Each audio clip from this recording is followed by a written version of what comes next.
वाळल्याला कांदा लगेच भाजायला लागला. आणि इकडं आली पिहू. पिहू मला भीती दाखवणार होती का नाही तू, है का नाही? मला दिसली मम्मी, हिलाच भुवा केला, ती भिलीच नाही भाई.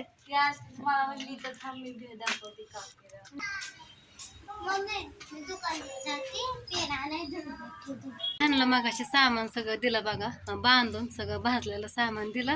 आणि इकडं आम्ही बसले लसूण सोलाय. तर आता माझं काम चालू होतं आणि आहे दुपारचा टायमिंग बघा. खूप दिवसातनं मेंढरं आलेले आहेत, भरपूर मेंढरं आलेले आहेत बघा. आणि तिथं लसूण वाळा टाकला होता म्हणून बघत होते मी. पळत पळत गेले, त्या काकांना पण विचारलं काय करता का नाही म्हणले, तरी आपला आणला उचलून लसूण घरामध्ये इकडं. आणि ते पाणी पिण्यासाठी बघा इकडं मेंढरं घेऊन आलं, तर त्यांना पाणी कुठंच गावत नव्हतं, दिसतच नव्हतं. अजून पाणी शोधतात पिण्यासाठी मेंढरांना. तर आता दुपारच्या वाजल्या 2 आणि आता बघा मला सगळं सामान घेऊन मसाला भाजायचा आहे. ह्यांनी सरपण आणून दिले, तर म्हणलं चला आता चूल पेटवून घ्यावा पटकन. आता सामान भाजायला काय 1-1.5-2 तास लय झालं. आणि लसूण सोलायला जास्त वेळ लागतो. भरपूर लसूण आहे, 2.5 किलो लसणाच्या पुढं लसूण आहे बघा. तर इथलं सगळं झाडून घेतलं पहिल्यांदा. आणि मी ड्रेस पण दुसरा घातला, तो काय चांगला दिसत नाही, ह्यांनी खवळत होतं ते घातलं. सकाळी कामात ते घातला होता दुसरा बघा. तर चला चूल पण पेटवते आता. इकडं तुम्ही पाहू शकता, मी आता चूल पेटवली. पहिल्यांदा एक पिशवी टाकली या सरपण घालायच्या आधी, खाली एक मोठं ठिकं टाकलं या. तर इकडं बघा उन्हा तानाची चूल पेटवून घेतली या. खूप भरपूर ऊन लागतंय आणि वारं पण भरपूर सुटलंय. तर सगळं सामान घेतलेलं आहे, आधी तयारी करून ठेवली होती. काल मसाला भाजायचा कॅन्सल केला, पांढरा शुभ्र असा खोबरं घेतलं या. सगळं स्वच्छ सामान असते, भांडी पण स्वच्छ असतात. अजून धुवून घेतली भांडी पण.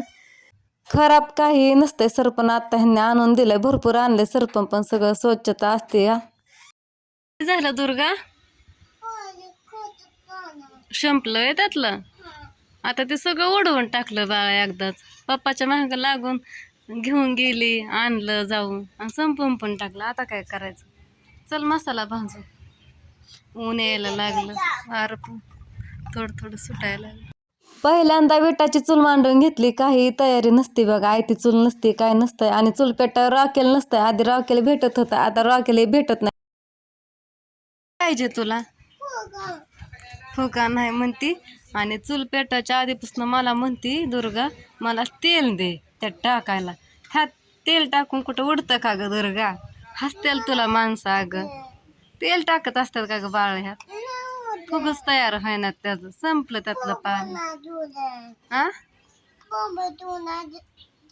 आता हे माझ्या महाग लागली, मला बोबो दे म्हणजे फोन दे म्हणते.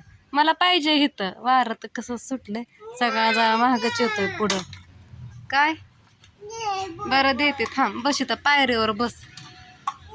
आज 1:15ला चूल पेटवलेली आहे, लवकर पेटवली. आणि इतकं झळायला लागतात का उन्हाच्या, आणि इतकं वेळा जाळ लागत नव्हता. जाळ कसा तरी लागला तर इतकं झळायला लागतात सगळ्या हातापायाला, सगळा जाळ पुढंच येतोय.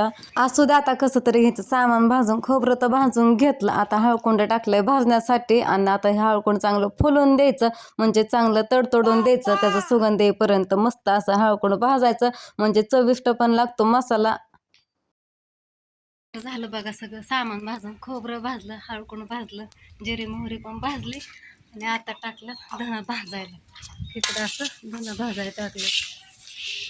दुर्गा बघते मोबाईल म्हणून धणं भाजून देते. बाकीचं सामान सगळं भाजलेलं बघा मी साईडला ठेवलं गॅलरीत फरशीवरती. आणि पाय पळतात म्हणून मी ना चप्पल घातली पायामध्ये. ऊन तर एवढं लागतंय सांगायलाच नको, डोक्यातनं सगळा घाम घाम निघायला लागला, एवढं ऊन लागतंय. आणि त्यात चुलीच्या जाळाच्या झळ्या, आणि ड्रेस घातलाय वाला, अजून जास्त त्रास व्हायला लागलाय. काय देऊ तुला, आताच घेतलाय तुझ्या हातातनं बोबो. थांब, निम्म निम्म धनं टाकल्यात भाजायला, भाजत आल्यात बघा धनं पण. मस्त असा कुरकुरीत कांदा वाळून घेतलेला आहे, भाजाय टाकलाय कांदा. त्यांना जाताना मग अशी म्हणलं होतं थोडी मदत करा, घरी येताल का. हा बोलले, अजून तर आले नाही, सगळं सामान भाजून झालं तरी. कारण की अंगात आहे कणकणी म्हणून काही काम करू वाटत नाही, पण केल्याशिवाय आपण भागणार. ह्यांनी काय आले नाहीत तिकडं, त्यांना अजून दुसरंच काम आलेलं दिसतंय म्हणून काय आले नाहीत बघा. असू द्या, सगळं सामान घेते भाजून. आता कांदाच भाजायचा राहिला, बाकीचं सामान भाजून घेतलं. कडक चांगला कांदा भाजून घेते आता. आता 3 वाजल्या तर बरोबर 3 वाजता मी कांदा भाजायला टाकलाय. बघा आता कांदा भाजायला किती वेळ लागतोय. आता कढई भरून कांदा आहे भाजण्यासाठी. इकडे टाकलाय कांदा भाजाय कढईमध्ये. तेल पण टाकलंय, अजून वरण पण टाकलं आणि कांदा टाकायच्या आधी पण टाकलं होतं. वारसले लागतंय पण. आणि इथं सगळं सामान हळकुंड पण भाजलंय चांगलं, असं फुलच तर हळकुंड भाजलंय. आणि इथं जिरी मोहरी तडतोडच तर भाजलंय. खोबरं कायले काळं करत नाही आजकाल, थोडंसं पांढरं पिवळं ठेवत असते. आणि धना पण आपलं भाजून तयार आहे तिथं मस्त असं. आता ह्यांनी कधी येतात काय माहीत. आज लवकर सामान भाजून झाले, पण कांद्याला 2-2.5 तास तरी लागतात. थोडासा खाली कांदा ओलसर आहे, नाही तर 2 तास लय झालं. कांदा काय भाजत नव्हता, सगळा जाळ बाहेरच येत होता. तुम्ही तर बघितलंच. वैतागून राग त्या चुलीत घातली 4-5 लाकडं. तेव्हा कुठं जाळ लागला, वाऱ्याने जाळ जाईना बघा बाहेर. तेव्हा ते कढईला जाळ लागायला लागला. आणि आता कांदा पण मस्त असं भाजायला लागलाय. आताच हलवला कांदा पण. आणि इकडं बघा किती वेळ झालं, अर्धा तास होत आला मी कांदा असा हलवते भाजत. वापा किती निघायला लागल्यात आताशी जाळ लागल्याच्या पुढं. वाळल्याला कांदा लगेच भाजायला लागला. थोडा ओलसर आहे, ते नाही भाजला अजून. आणि इकडं आली पिहू. मला भीती दाखवणार होती का नाही तू, आहे का नाही? मला दिसली मम्मी, हितनं दिसली. हिलाच बुवा केला, ती भिलीच नाही पण.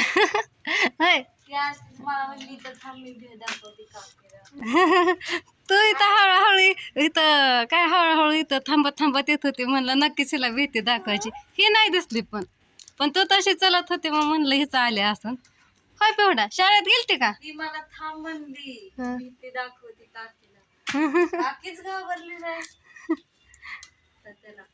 चला आपण लसूण सोलू. मला लसूण सोलू लागतं. पिहूल्या भारी लसूण सोलती दुर्गा पिहू. चला सामान घेते भरून आता. ह्यांनी म्हणलं येतो, केलता फोन ह्यांना आता.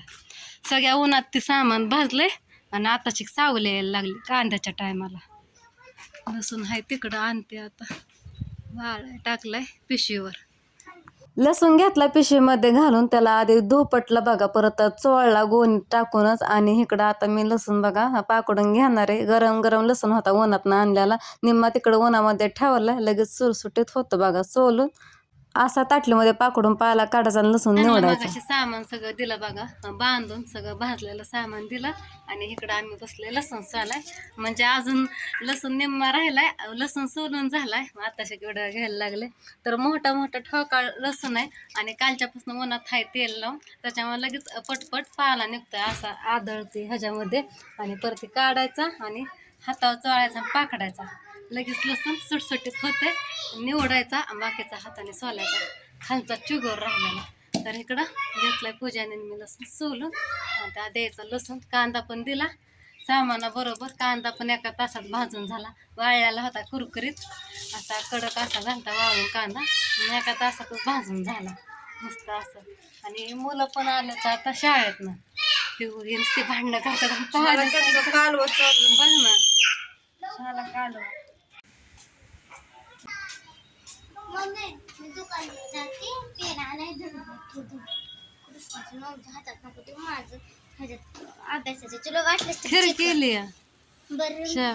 लवकर या. कांदा भाजून दिला ह्यांच्याजवळ तिकडं डंक्या कुटण्यासाठी. सगळा पसारा आवरून घेतला. गॅलरीतला पसारा काढा भरपूर वेळ गेला. 1 तास गेला इकडं पटांगण आवराय, गॅलरीतला आवरायला, कचरा गोळा करा. कचरा पण पेटवून टाकला तिकडं बाहेर. पूजाला थांबवलं होतं पोरांपाशी. हे सगळं साईडला काढलं होतं फळ्या. हे मग नीटनाटकं ठेवलं. ह्यालाच भरपूर वेळ गेला. सरपण ठेवलंय गोणीमध्ये. आणि इकडं बघा भांडी घासून घेतली होती मी सगळी. परत अजून भांडी पडल्यात घासायला. किचन वाटा आवरलं होतं. ताटलंय सगळं मसाल्याचं भांडी पातेलं सगळं घासून घेतलं होतं. बाथरूम घासलं. आणि ह्यांनी मला लावले खीर करायची. चहा ठेवला होता नुकताच. बसायला पण भेटलं नाही. मला म्हणले हॉस्पिटलमध्ये खीर न्यायची या, करून देते का, किती वेळ लागत. म्हणलं 20 मिनटं थांबा. म्हणले थांबतो कर. म्हणलं मोबाईल चार्जिंग करतो. तेवढ्या वेळात केली चहा. खराब झाला हा तोपर्यंत. दुपारची 1:15 वाजली. आज आहे गुरुवार बघा. आता मला भरायचा मसाला. थोडा आराम केला. झोपले होते, म्हणजे लोळले होते. दुर्गा झोपून देणं. ह्याच्यामध्ये आहे मसाला. रात्री आपला मसाला कुटून आणलाय. इथं ठेवलाय मसाला बघा. पिशवीमध्ये पण आहे, ह्याच्यामध्ये पण आहे. सगळा मसाला बुक आहे. काळसर असा मसाला आहे. भरताना तुम्हाला मसाला दाखवते. तिकडं पडल्यात भांडे घासायची, किचन कट्टा नुसता पुसून ठेवलाय, कपडे निरम्यात घालून ठेवल्यात. बघू आता कपडे धुते, मसाला भरते. वेणी पण घातली नाही सकाळपासून, लय असं कणकणी भरल्याने झालतं. म्हणलं थोडा वेळा बसा, चक्कर आल्याने होत होतं लय.